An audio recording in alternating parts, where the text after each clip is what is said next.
Слово предоставляется руководителю фракции Народной партии в Мажилисе парламента Республики Казахстан, члену Конституционной комиссии Магеррамову Магеррам Мамедовичу.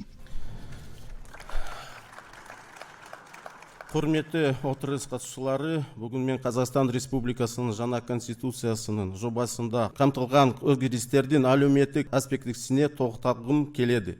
Бұған дейінгі сөйлеушілер атап өткенде, жаңа ата заң жобасы кең ауқымды жалпы халықтық талқылаудан нәтижесінде дайындалды. Ал бұл өз кезегінде ата заңның қоғам мүдделерімен тығыз байланысын көрсетеді.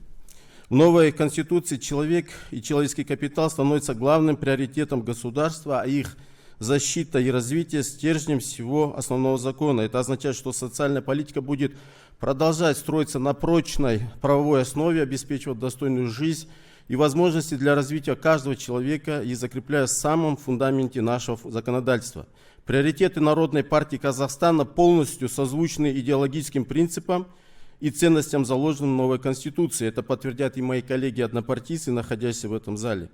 Особую значимость представляет закрепление в проекте новой Конституции основополагающих принципов защиты прав и свобод каждого гражданина, включая равенство всех перед законом, право на образование, защиту здоровья, социальную поддержку и достойный уровень жизни, то есть те базовые ценности, которые являются основой социальной стабильности общества и благополучия семей. Принципиально важной является инициатива по конституционному закреплению права на труд.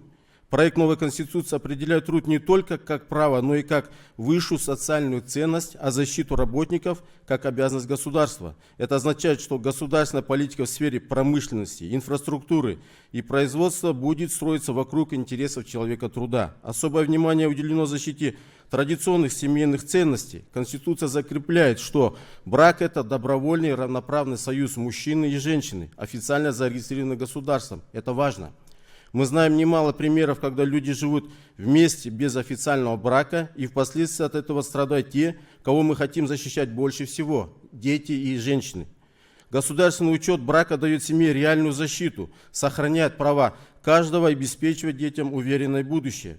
В новой Конституции закреплен принцип светского характера образования и воспитания. Это значит, что все дети и граждане продолжат получать равные возможности, независимо от происхождения или убеждения, а общество сохранит гармонию и согласие. Завершая свое выступление, хочу еще раз подчеркнуть, что в новой Конституции человек стоит на первом месте. Социальные права защищены законами и доступны каждому. Это надежная основа для сильной семьи, забота о людях и стабильного развития общества. В этот по-настоящему исторический период, когда решается будущее страны, Народная партия Казахстана будет находиться в центре событий, принимая активное участие в судьбоносных процессах. Уверен, что совместными усилиями мы реализуем потенциал новой Конституции во имя процветания нашего государства. Давайте ценить этот шанс и использовать его во благо каждого. Благодарю за внимание. Спасибо, Магеррам Мамедович.